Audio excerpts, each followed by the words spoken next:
Straight back to where we were. Yesterday's hopes for peace now in chaos. 2 ships fired on overnight after Iran declared the Strait of Hormuz is closed again. It's demanding the US lift its blockade. What now for the ceasefire, and what does it mean for Australia? The Deputy Prime Minister and Defence Minister Richard Marles joins me this morning. I'm David Speers. Welcome to Insiders.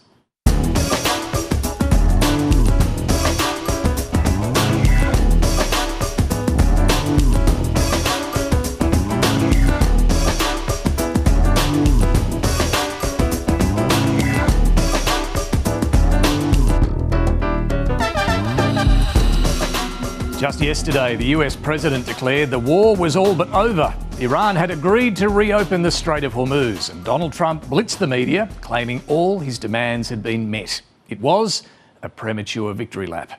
The US decision to keep its blockade of Iranian ports in place proved to be a deal breaker, and within hours, Iran declared it was closing the strait once more. Overnight, 2 Indian-flagged ships were fired on while trying to pass. Others turned back.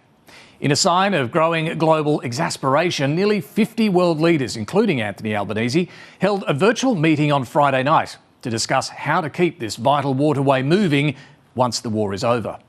But after 7 weeks of war, a shaky ceasefire, and even a presidential row with the Pope, what happens next is anyone's guess. The war in Iran is going along swimmingly. Billions of dollars are spent on killing, on devastation. I'm not a big fan of Pope Leo. He's a very liberal person. I have no fear of neither the Trump administration nor speaking out loudly. We've stopped firing. The Straits of Hormuz have not been completely reopened. 2 can play at that game. No Iranian ships are getting out either. They're really blackmailing the world. We're not going to let that happen. A dozen warships and stealth fighter jets are patrolling the Strait of Hormuz. This is Coalition Warship 121. I'm ready to open fire on them without any warning. I'm not happy with Australia because they were not there when we asked them to be there. We've received no formal request. Australians didn't choose the circumstances of this war, but they are paying a hefty price for it. The Prime Minister's secured 100 million litres of diesel from Asia. Australia is not one of those friends that only rings up when they want something. We will be mates. I don't know why you use that term. It's no small thing to guarantee and to ensure. So it is a guarantee then? From these countries. Hang on, you're saying it is a guarantee that we will get what was in the deal? We've got to get more oil out from under the ground. We've got to drill. The blockade has been incredible. It's held.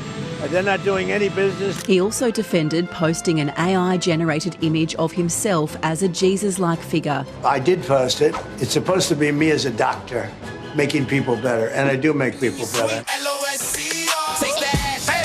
There's nothing else out there right now like these Lego movies coming from Iran that are mocking America.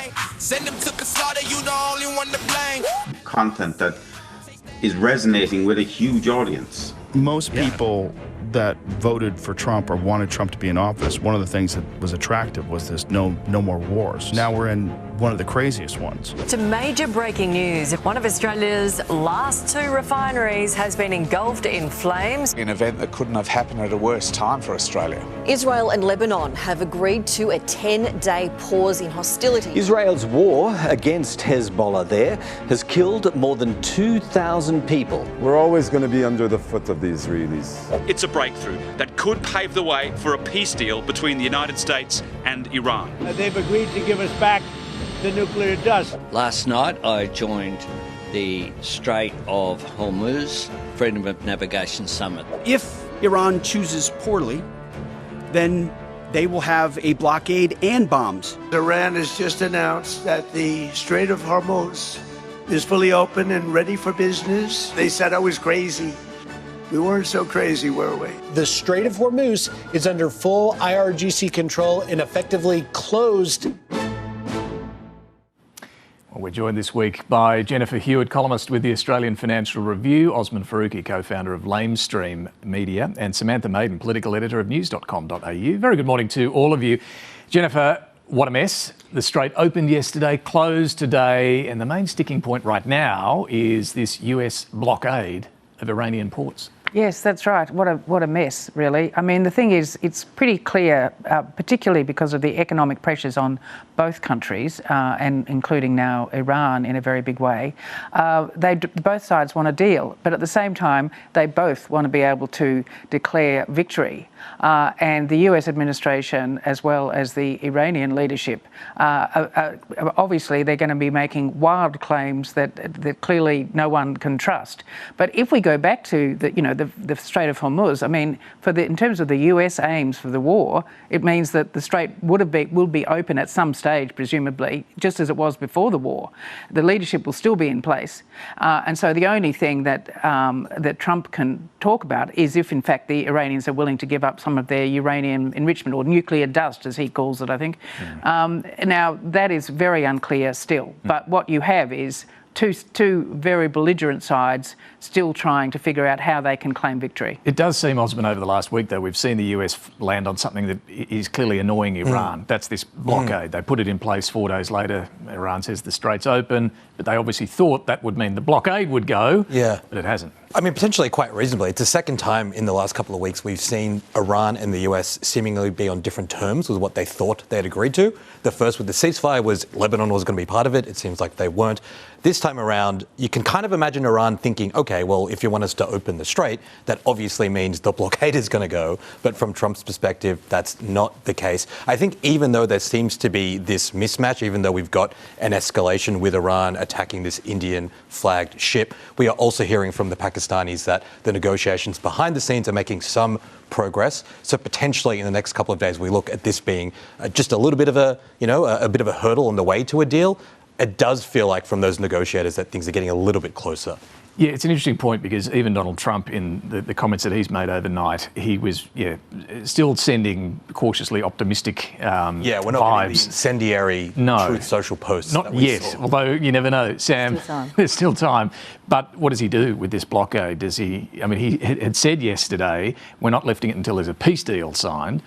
Does he now lift it to get the strait open and the peace talks going? Well, Axios is reporting that they were having a meeting in the Situation Room in the US today. Right. And that was obviously being attended by Vance and all the rest of them.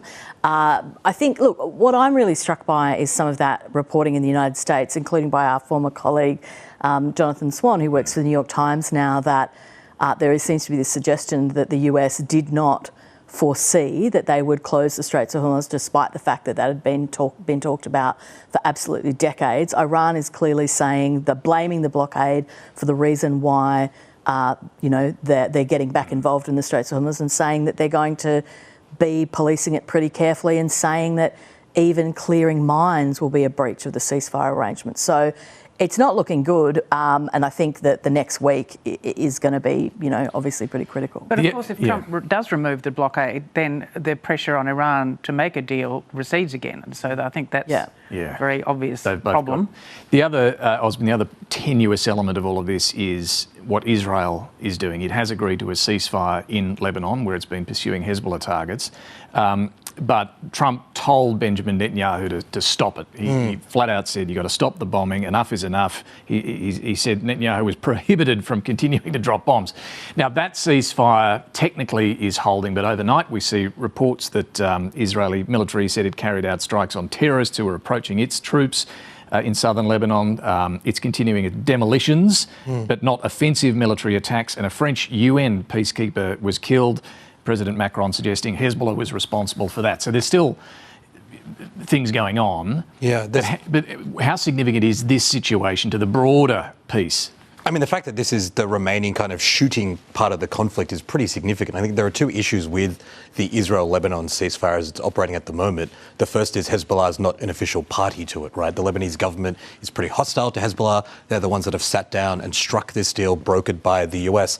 The other challenge is that Israel is continuing to occupy significant parts of the south. And it's worth remembering that Hezbollah was born out of the Israeli occupation in the 80s. So this idea that with that continuing occupation, with the demolitions of these villages, that there might not be a response to that, I think is pretty wishful thinking. Then at the same time, as you pointed out, David, you've got Trump saying to Netanyahu, please stop doing this. The war is very popular in Israel. Netanyahu is facing an election where he's promised to wipe out Hezbollah. So the domestic political considerations for him are to keep this escalated, and I think that's a really big factor here. And just back to the point you were making, Jennifer, about what's been achieved so far in, well, not getting rid of the Iranian regime or the nuclear stocks. Netanyahu's facing the pressure at home, isn't he, about this ceasefire, and what have you achieved? Yes, what has he achieved? I mean, obviously it is a very popular move in Israel to try and keep their northern border secure, and Hezbollah has been, the continual problem in allowing that to happen. So Netanyahu, in that sense, has got different goals to what the Trump administration has, and so I think he's determined to go as far as he can. But Trump obviously is not going to let that, as far as he can, spoil the idea of some big grand bargain that he wants to be able to claim victory over. So I think this tension is going to continue. I mean, obviously, but clearly Israel can't go directly against the US administration. In the meantime, Sam, you've got on Friday night this hookup of 49 world leaders. Anthony Albanese took part in it. The US did not. I understand China did take part in that. It's just fascinating in itself. Obviously, they can't work out, much detail of what to do until there is a proper end to this war. But the fact you've got that sort of gathering driven by the European leaders in particular just feels like this moment of where is the US global leadership when you've got the rest of the world all I think discussing what to do. What's interesting from an Australia perspective is we are lockstep with Britain. And if you actually look at some of the public comments from, the British Prime Minister, they're almost word for word sometimes to what Anthony Albanese is saying. And even though there's been all this toing and froing, which we may get to later, about whether we've had an official request, whether we've denied one, what that means, I think it's been quite clear for a couple of weeks now that we will not join the US in the war against Iran, but we absolutely will potentially join an international coalition led by the Europeans and Britain in terms of trying to keep the Strait open after there is a ceasefire or after the war is over. So I think that there's plenty of room there for assets that are already deployed in the region to be redeployed or in some way to that aim. And I think that the situation is that we are going to play a role. I mean, we're already playing a role in the UAE. We are going to play a role. We're just not going to play the role that Trump wants us to. Well, let's find out more about that. Time to talk to the Defence Minister, Richard Marles, and to take us there, this week's major announcement on the future of Australia's Defence Force. The defence budget will be boosted by $53 billion over the coming decade. And the result is that we are now seeing the biggest peacetime increase in our defence spending in our nation's history. Defence spending will be 3% of GDP, still short of the 3.5% the US is demanding of allies. We're spending more on this day than most countries of NATO. They're cooking the books. Although there is an increased spend on defence, it isn't quite as big as it looks. Accounting tricks do not make our country safer. Alliances, especially with the United States, will always be fundamental to Australia's defence. You would have thought they would have got the memo and said, actually, we need to be getting away from the United States. Richard Marles, welcome to the program. Morning, David. How are you? Before we get to the National Defence Strategy, Iran's closed the Strait again. It's demanding the US lift its blockade. What's your reaction to the latest developments there? Well, obviously that is a disappointing development overnight. Clearly this is a situation which is in flux. We have a fragile ceasefire in place. I think what we need to see now is every diplomatic avenue being pursued to turn this temporary ceasefire into one that is permanent, to obviously open the Strait of Hormuz, to return the global fuel supply chain to normality, and to put events on a pathway to peace. That's certainly what's in Australia's interest. It's obviously what's in the world's interest, and that's really the direction that we need to see events take place now. This blockade is now critical to what happens next. What is the Australian government's position? Do you support this blockade or not? You're referring to the US? The US blockade of Iranian ports. Yeah. Look, I mean, so Iran blocked the Strait of Hormuz, and America has reacted. I'm not about to second guess America's reaction in the context of that. I think what America wants, as we all want, is ultimately to see the Strait of Hormuz open. That's what's critically important here, and for the global fuel supply chain to be returned to normality. What I would also say, though, is that freedom of navigation, the UN Convention on the Law of the Sea, is paramount. It's paramount to Australia's national interests, and it's really important that it apply in the Strait of Hormuz. Understand all of that, but back to this question. I mean, we know the Australian government supported the US strikes on Iran at the start of this war. You're not willing to say whether you support this US blockade now? That's not what I've said. What I'm saying is I'm not going to second guess the decisions that they're making. I mean, there is a situation right now. Well, there is a situation right now, David, where Iran has sought to block the Strait of Hormuz. That is what has happened. And I can understand the American reaction to that. Now, they are the ones who are in the midst of whatever negotiations are happening right now. And ultimately, what we want to see is the Strait of Hormuz open. And I know that that's what the United States wants. And I'm not about to second guess their decisions in relation to this specific reaction, because it's a reaction to the fundamental decision that Iran has made to block the Strait of Hormuz. Look, Australia has an E-7 Wedgetail aircraft there helping defend Gulf states, the UAE in particular. It has an extraordinary capability when it comes to monitoring movement in the air and at sea. Is it also providing information to US forces? Well, we've made this clear from the outset. I mean, it is there at the request of the UAE to provide for the defence of the countries of the Gulf, but principally the UAE. It supplies its information to the Combined Air Operations Centre, which operates out of Qatar. The United States does participate in that, and that's important in terms of being able to coordinate the air defences of the countries of the Gulf and the UAE itself. It would be impossible to provide or to usefully provide for the defence of the UAE without our E-7 Wedgetail working with the KAOC, which is in Qatar. So the United States is a part of that. That was always going to be the situation, but this is there for the defence of the Gulf countries. But is this Australian aircraft also, therefore, assisting the US in its naval blockade operation? I don't think it'd be right to characterise that. I mean, this aircraft is there providing for the defence of the Gulf countries. I mean, its capability, without going into detail I should not go into publicly, is about being able to provide visibility of threats, particularly that become airborne, and coordinating those so that countries are able to deploy whatever defensive measures they have, which the UAE does have, to intercept whatever's coming in their direction. That's what this capability is optimised to do. That is actually a bit different to what one might do in respect of any particular operation in relation to the Strait of Hormuz. Now, we are engaged in conversations with our partners, with the UK, with France, but also with the United States, about what the world might look like going forward, and we don't know that yet. And I want to come to that. But just for clarity on what's happening right now, the US is getting information from this plane. You've said it's primarily for defending the Gulf states, but is it open to the United States to use what they're getting from this Australian aircraft as part of their blockade? We're talking about different things. It's a yes or a no. It's not.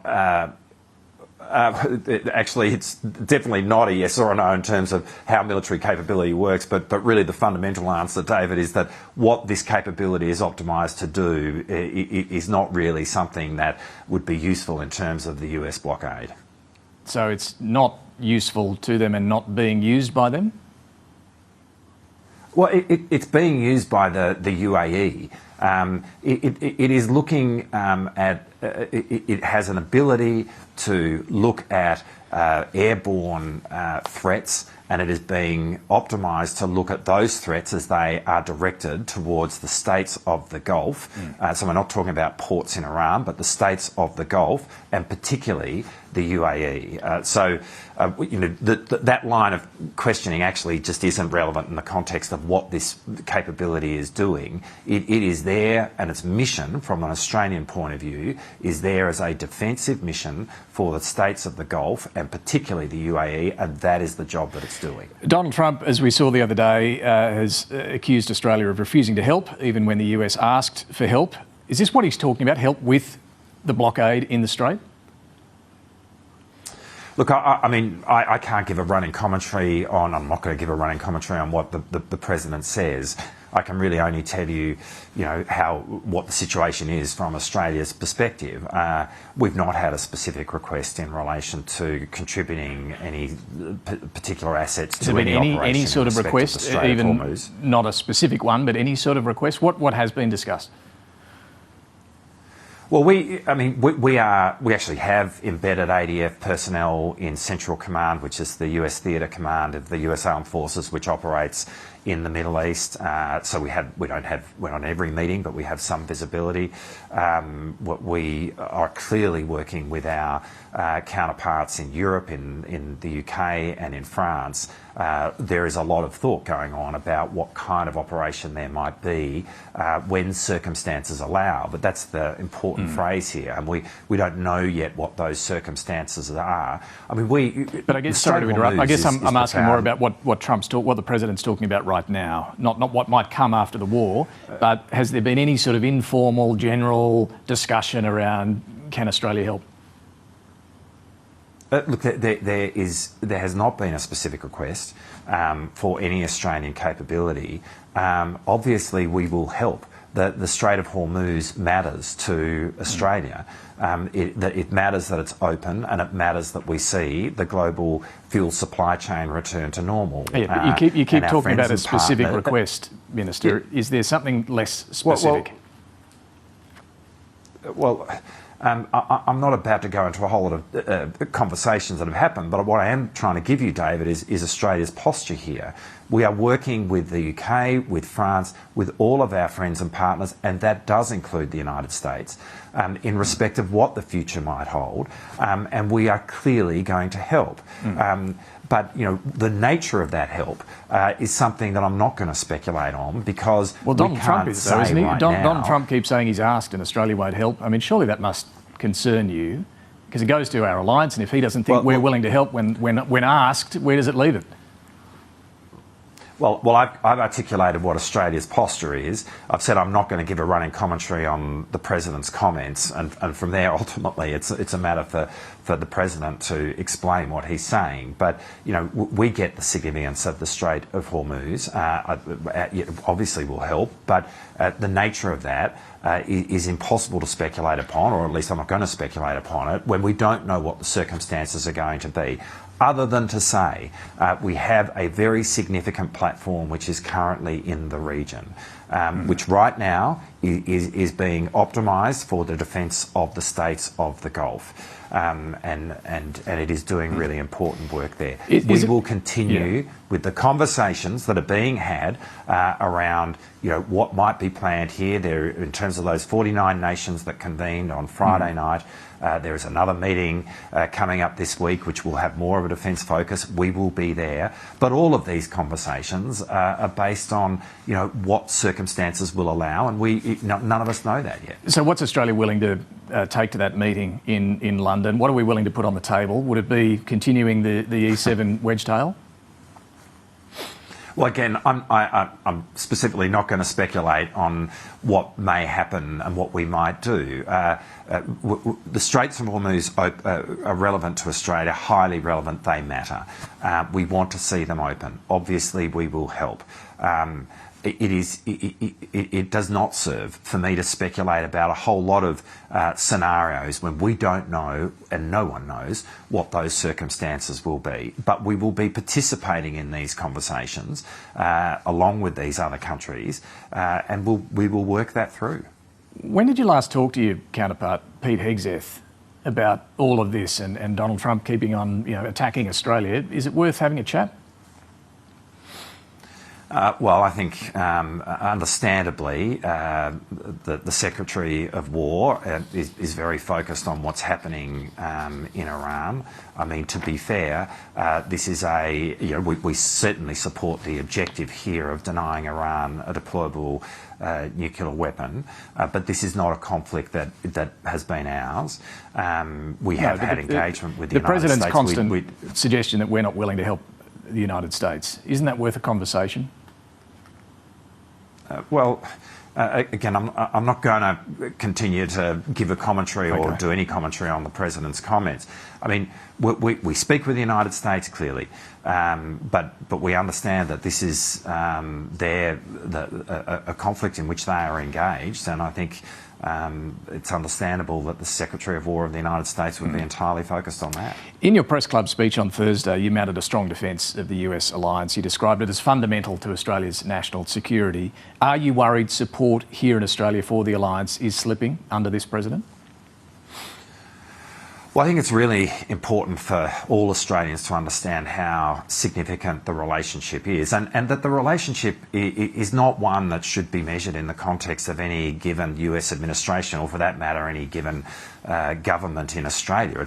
We've had the alliance in place since 1951. It's really, in practice, existed prior to that. And this is a long-term strategic alliance in the national interest of our country, based on the fact that our two countries have shared values. We are both democracies, we both have the rule of law, we both have freedom of speech, and all of those endure well beyond governments of any persuasion. But this is the concern many have right now. The President goes to war without consulting allies, then berates them, says his only check on power is his own morality, not the international rule of law. He threatens civilian targets. I mean, is he helping to uphold the sort of rules that you're talking about here? Well, I'm not going to walk down that path in terms of giving, again, a commentary on what President Trump says. I think you're asking a really important question about the value of the alliance, and to be clear, across a whole range of levels, the alliance is really important in terms of the economy, culturally, but from a defence point of view, I mean, right now, if you look at the Indo-Pacific Command, it's the largest theatre command of the United States Armed Forces. Institutionally now, the deputy in the Army, the Navy and the Air Force are now Australians. We operate there at a 2-star level, major generals. And that says a lot about how we are trusted by the United States Armed Forces, but it's also so important in terms of the presence of the United States Armed Forces, particularly through the Indo-Pacific Command, in terms of providing a strategic balance within the Indo-Pacific. And there is no strategic balance without the presence of the United States. And so this continues to be a critically important relationship for Australia, and it will be for decades to come. Okay. And our job right now, as any given government, if I can finish, is to manage the relationship while it's under, while we sit in the chair, and we are managing the relationship with the Trump administration. We are doing that well, but this is something which should not be measured over a couple of years. This is a relationship which is measured over decades. Okay, let me turn to your new national defence strategy. It lays out the threat environment that Australia is facing and refers to one country in particular. China's growing national power and increasingly potent military capabilities remain the primary driver of changes to Indo-Pacific security dynamics, it says. What is the most likely threat facing Australia? Well, I think I described that in my speech on Thursday. I mean, we need to be building a defence force that can give pause for thought for any given adversary that would seek to coerce us. That is our most consequential risk. And as an island trading nation with a growing proportion of our national income derived from trade, and the physical manifestation of that being our sea lines of communication, I mean, all of that actually is being put into stark focus in terms of what we're seeing play out right now. That is what needs to be protected. That is what is vulnerable, and that is the defence force that we need to build. And just to pick up on what you said there, we've been doing. Just to pick up on what you said there, the threat of coercion that Australia is facing, is that really the bigger threat than any direct attack on Australia? I think the risk of coercion is the major risk here. I mean, and I've said this on numerous occasions. I mean, we are in a, we have a whole lot of benefits as a country in terms of our geography, being surrounded by oceans, and there is a whole lot of protection at one level that comes from that. On the other hand, the risk that comes from that is that we are highly dependent on sea lines of communication, and we can see that being played out right now. And so what we need to have is a defence force that has the capability to project. Like, our national security, the geography of our national security lies well beyond our coastline or even our immediate borders, and it's why we need to build a defence force which has the capability to get out there. That's why we need, for example, a long-range nuclear-powered submarine, but it's also why we need longer-range strike missiles, a more capable surface fleet, northern bases which can send our Air Force further. It's why we need a more amphibious army. And all of those are what we are seeking to build under the National Defence Strategy 2026, but really coming out of the Defence Strategic Review in 2023. And I think what's important here, David, is that we now as a nation have strategic clarity about the kind of defence force that we are trying to build, which is very different to what we had when we came to government, where we were really working off strategic settings which dated right back to the 1980s. So this is our risk, and this is the defence force that we need to build. I guess the question is, given all of that threat and need for additional resources, you've committed in this review to lift defence spending as a proportion of GDP from 2.8% under the new measurement to 3% by 2033. NATO countries have committed to reach 3.5% by 2035. Why can't you go that far? Well, again, what we have always said, and the GDP measure is an imperfect measure, and we really seek to kind of refer more to the dollars that we spend here. But as the Prime Minister has made clear, what we try to do is in a sense the process I've just described, understand our strategic environment, think about the defence force that we seek to build and then to resource it. That's what we are doing. And what that process has yielded since we've come to office is an increase in defence expenditure of $117 billion over the next 10-year planning window, which is the biggest peacetime increase in defence spending in our country's history. And David, to put that into context, in the almost 9 years of the Abbott Turnbull Morrison government, when they were wrestling with just the same kind of strategic dilemmas that we are facing today, they put about $10 billion into that 10-year planning window, which is to say we're doing 12 times as much in 4 years as what the Liberals did in 9. We inherited effectively a lost defence decade from the Liberals, and that's what we're seeking to redress, but we are absolutely doing that. Defence Minister, Deputy Prime Minister Richard Marles, thanks for joining us this morning. Thanks, Dave. Well, coming up, the opposition's new immigration policy, a roadmap to a more secure Australia, or a shameless dog whistle to One Nation voters. First, let's get back to our panel. We are joined once more by Jennifer Hewett from the Australian Financial Review, Osman Faruqi from Lamestream, and Samantha Maiden from news.com.au. Jennifer, just to pick up on where things are at in terms of Australia's role in the region, this E-7 wedge-tail aircraft defensive operations, yes, sharing some information with the US, but the Minister really playing down any suggestion that that is assisting the US in its naval blockade. Yes, he's very keen to play that down. To his point, Australia did support the aims of the war in trying to get rid of Iran's nuclear weapons. It did support the strikes, but clearly it's extremely apprehensive about how this war has played out. So he does not want to suggest in any way that Australia is contributing to it. I think he's very vague, clearly, on the conversations that have been had with the US and his complete total going back to all the time specific request, I think is pretty telling. It's obviously the US and Australia's not alone in this. I mean, the President is berating everyone for not doing more what he asks. So, and I think frankly it's reasonable to do what we've done, which is be very vague about our commitment, because heavens knows what the US is doing. Yeah, I mean, well, in fairness, it looks like Donald Trump has a go at Australia when he's asked specifically about Australia. Yeah. Sometimes he's had a crack on Twitter when it wasn't relevant. Well, no, that's true. Do you think, Osman, that the government is getting the balance right and not trying to get into a fight with Donald Trump over this, but offering what support we are? I mean, the questions about the wedge tail are really interesting because that does add this dynamic that makes it not just about managing the relationship diplomatic. There are actual real practical decisions being made multiple times a day in terms of what information is being filtered to the US, or earlier that was also being filtered to Israel. Questions around what exactly is that plane offering. The line from the government, from Richard Marles, is it's just about intercepting. Well, he doesn't actually say this. He doesn't say it's just about this. He uses language that suggests it's optimised to be about intercepting drones or missiles that come to the UAE. It also has the capacity to then target the missile bases. Is it being used to do that? Is it being used to protect ships going through the Strait from Iranian drones? Will it be used when it comes to protecting the Strait once it does get opened up? So there's real practical military questions.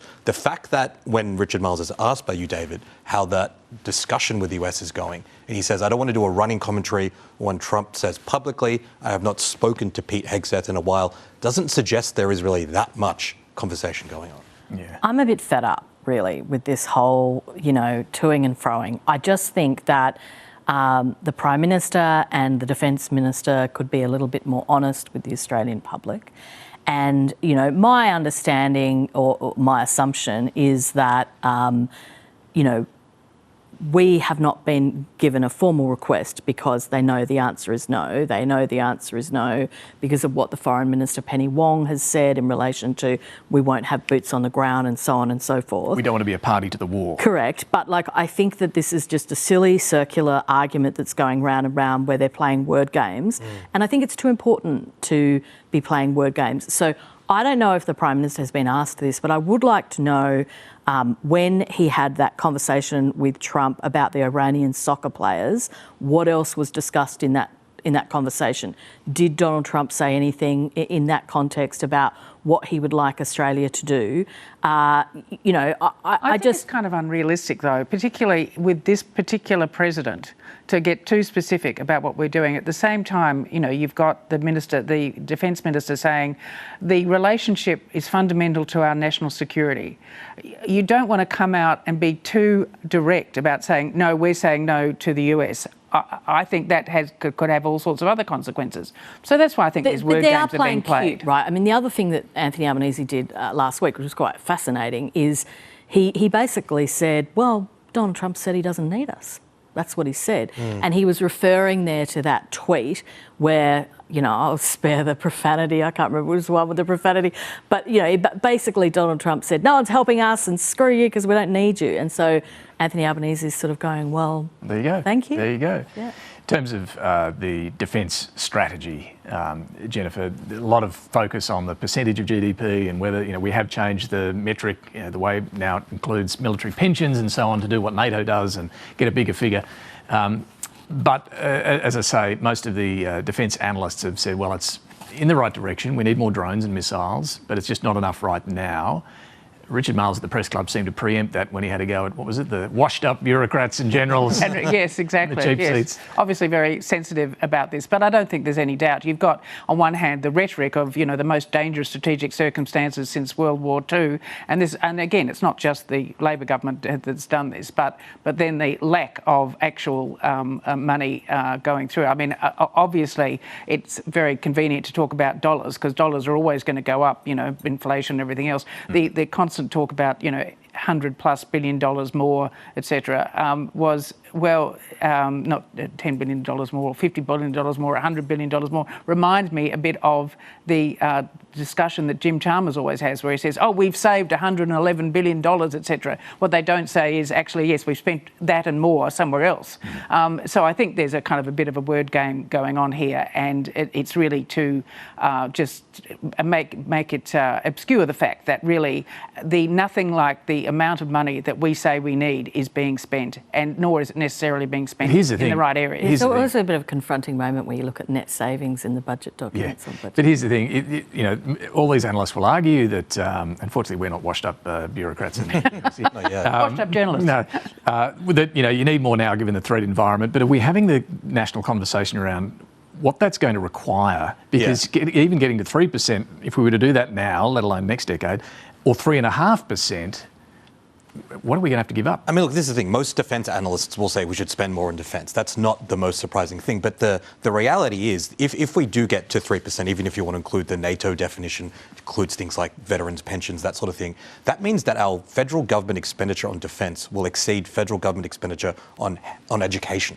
right? Like, it becomes our third biggest federal outlaying of public money after the pensions and social security and after health. That's a big deal, right? And this is in the context of a budget where the government's already foreshadowing that it's going to be pretty tough. There's not going to be big spending in other areas. They might be paring back health spending in some areas.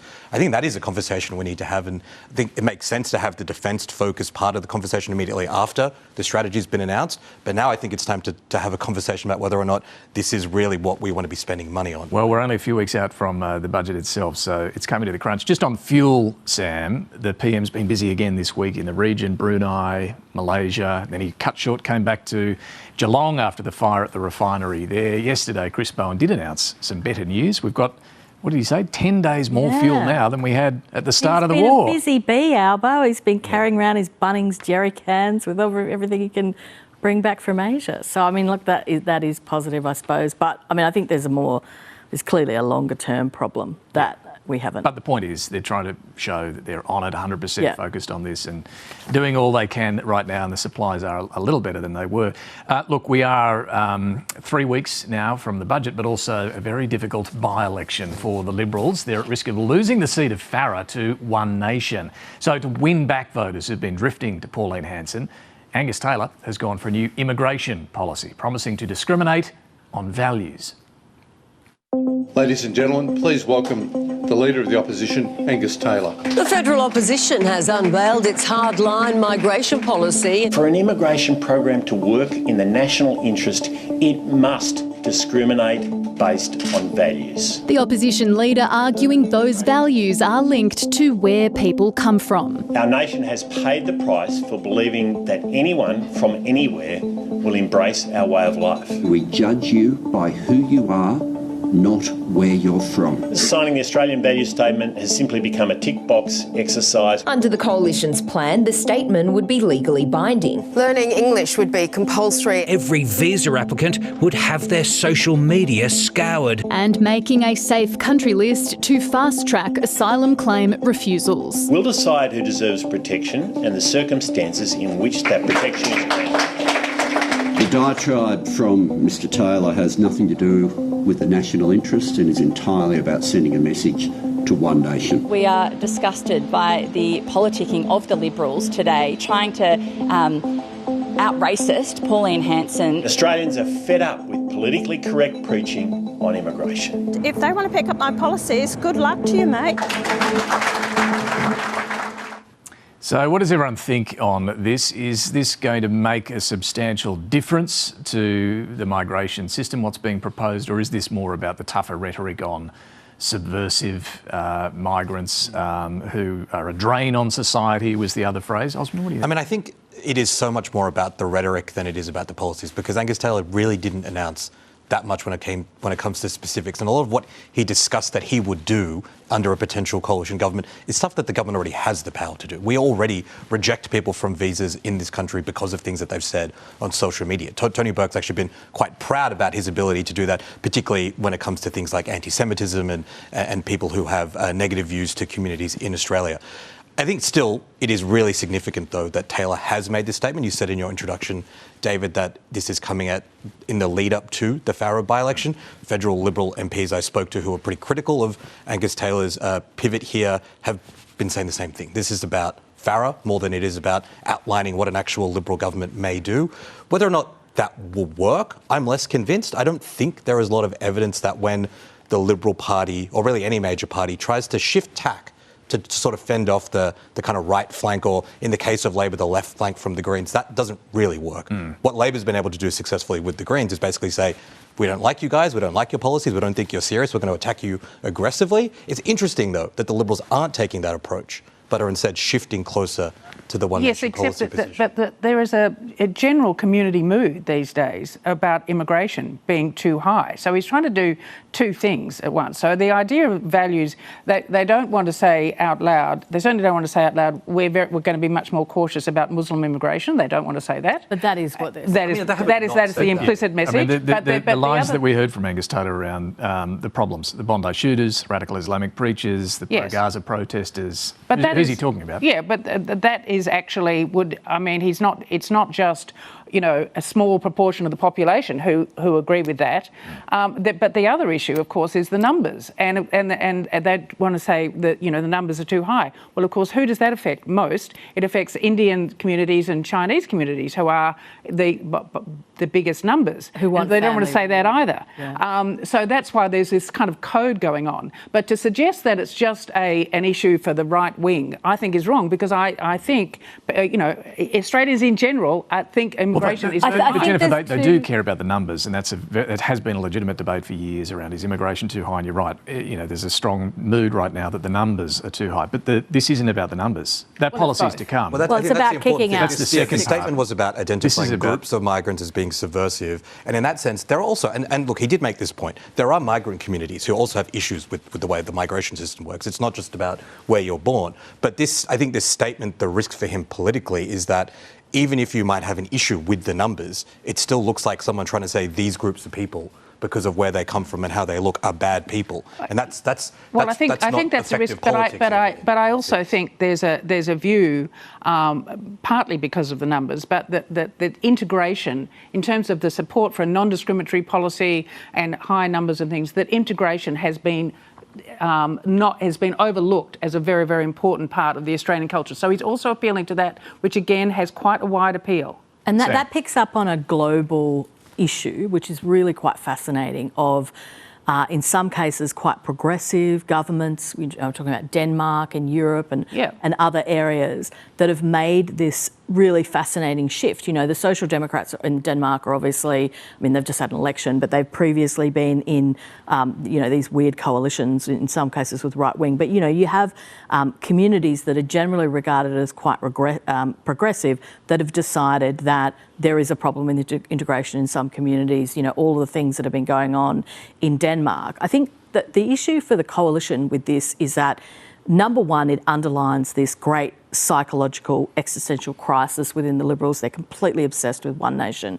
They really are. And maybe they would be better off just talking about tax cuts and the economy. They feel that this used to be their stamping ground under Howard. Now it is one nation's. But I think that there is a danger that this policy is essentially too racist for a huge group of community in the Australian community who are migrant or children of migrants, and then it's not racist enough for the one nation people. So, just on the politics of this, Osman suggests, it won't necessarily work in Farah. Clearly, it's aimed at Farah, but are there also risks then for, I guess, the Victorian state election for the Liberal Party later this year? Definitely, yeah. And I think on this question of the Denmark point, or even, again, to go back to this idea of concerns some voters may have around integration, that can be the case, but Taylor went so extreme in some examples. Some of the things he's saying, like, if you come from a country where there's a dictatorship, your values don't belong in Australia, that would rule out a not insignificant number of Liberal MPs who currently serve in federal parliament. And that includes so many different communities. This is a Labor's already weaponising this, aren't they? Exactly. So it's kind of more the vibe than a policy. But on the other hand, we now in Australia have 31.5% of people who were born overseas. Now, that is extraordinary. That's double the UK, it's double the US, more than any other country except Luxembourg. So I think there is a genuine view in the community that services, and of course it's then turbocharged by the whole argument about housing. So there is always a subtlety to it, though, which other people have observed, that you do get migrant communities that don't want more migration, 100%, or don't want migration from certain places. Like, that is absolutely a thing. But the wonderful experiment that we're going to have here is that he's put this policy out, so we're going to look at the polling for the next couple of months, and we'll be able to see whether it works. Maybe it'll work, maybe it won't. By-election we'll find out pretty soon, in just a few weeks. Look, just to circle back to Donald Trump, because there's been a lot of concern this week for his well-being after a Sunday night marathon all-night session on social media. Now, I'm often accused of doing. Maybe he has. I want to show you the timeline of his social media posting. 9:03 p.m. his post attacking the Pope. 2 posts after that on a Democrat facing assault allegations. At 9:49 p.m. the now famous image of him like Jesus. A minute later he posts Trump Tower on the moon. Between 10 and 11 p.m. a meme and 2 news clips. 43 minutes past midnight, he announces the start time of the blockade of the Strait of Hormuz. 2:35 a.m, an article on Joe Biden. A minute later, an article on the blockade. Another minute, and a news article on the Biden article again. A minute after that, a new post on his ballroom. And then finally, 4:10 a.m, a New York Post article complimenting him on the blockade. Is he okay? Is anyone... Well, if he didn't only drink Diet Coke, you'd seriously think it was some late-night alcoholic rambling. But I think these posts, which have always been, very odd, are getting more and more seemingly unhinged. And I do think people are beginning to say, what is going on? I mean, obviously, that's been part of his appeal to be, direct and say things that other people would never say, unfiltered. But this is in a new dimension, and it's getting much, much worse. So I think people, even his own side, are beginning to get a little apprehensive about what this means. And the Pope doesn't like it. The guy needs some sleep, though. I mean, look, far be it from me to lecture anyone on posting too much, but when you're the President of the United States, it does take on a different meaning. I mean, it's not just even what he's putting out there, it's also you get examples of how what he is reading is influencing his approach. Before he announced the blockade, he shared a story, I think, from the New York Post, where someone said, Donald Trump, you've got one tactic left. It's to blockade all of Iran. So he tweeted that story out. 12 hours later, he announces that. So it's a two-way truth social situation happening that is just not good for anyone, I don't think. I think there's been a bit of long-distance attempt at psychoanalyzing, what's going on, what's going wrong with the president. Now, that's a little tricky, but and there's the question of is it him posting all night long, or is a staff member posting all night long? I mean, like maybe he's got some sort of setup where it just fires off at 2 a.m. and he's tucked up in bed with a hot chocolate. I don't know. No, but I mean, you just see his comments even when he's speaking to the press, just talking. I mean, it's the same thing. That kind of combination of extreme personal narcissism with the massive power of the US presidency. We've never seen anything like it. We have not seen anything like it. All right, our panel, Samantha, Maiden, Osman, Faruqi, Jennifer Hewett, back shortly with some final observations. Time now for Mike Bowers and Talking Pictures.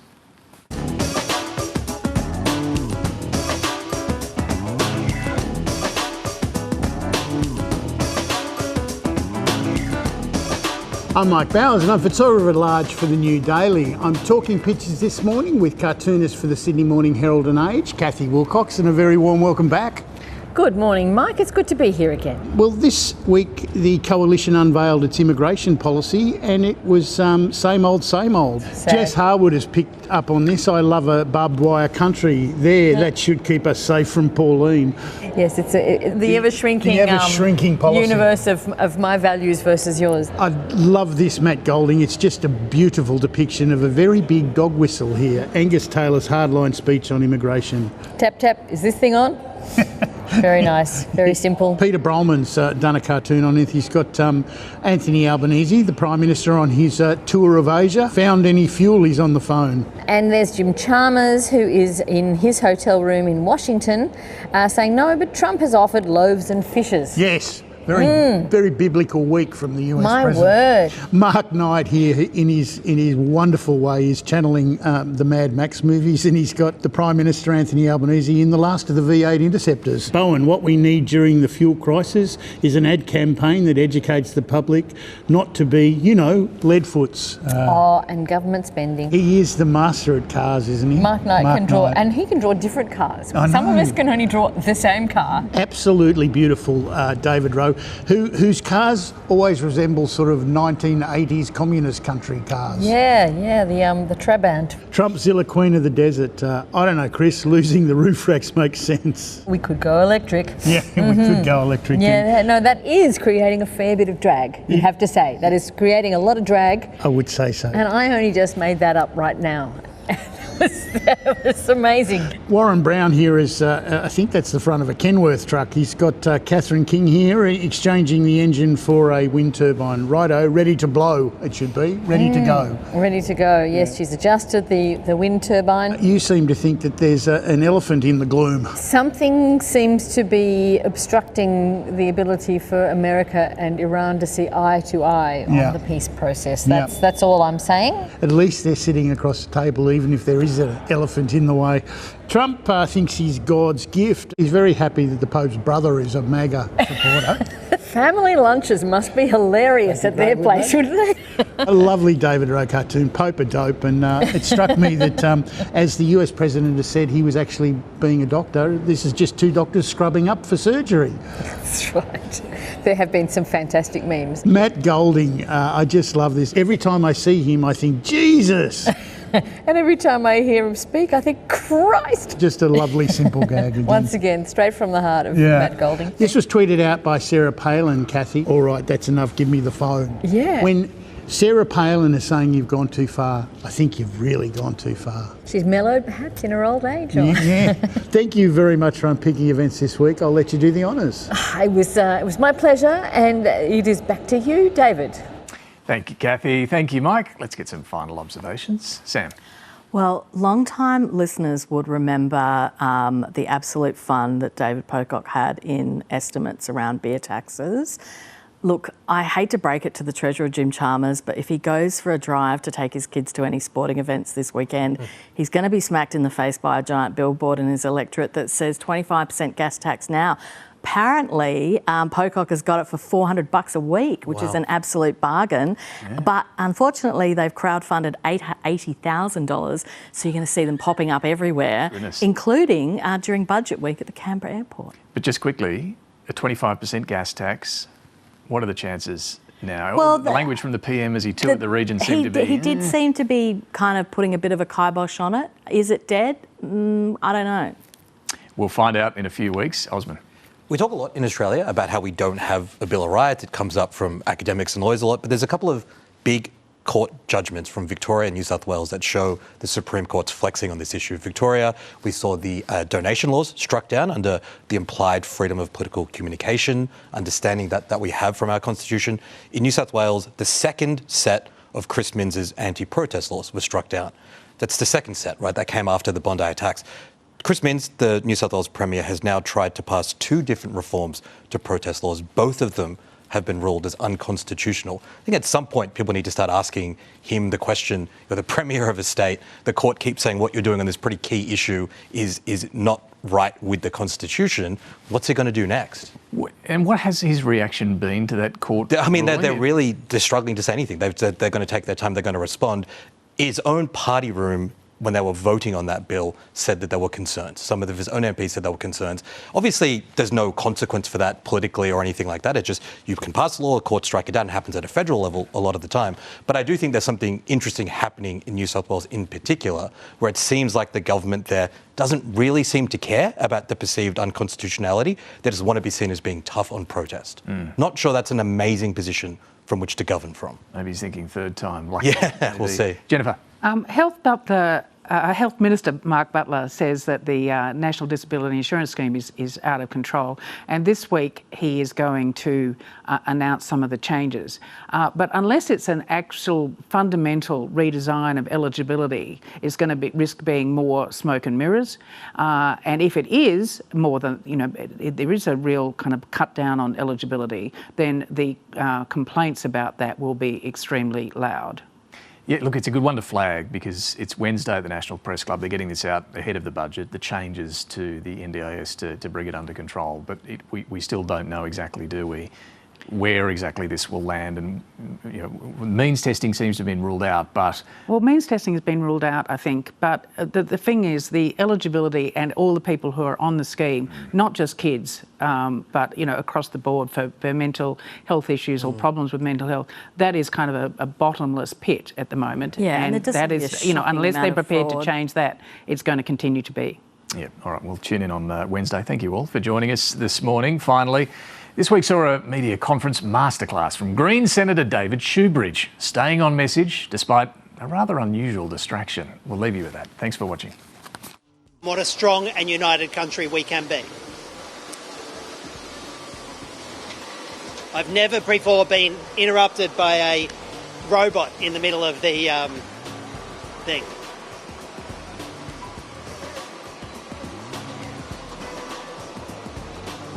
Which brings us neatly to drones. You're making us all feel very excited about being here.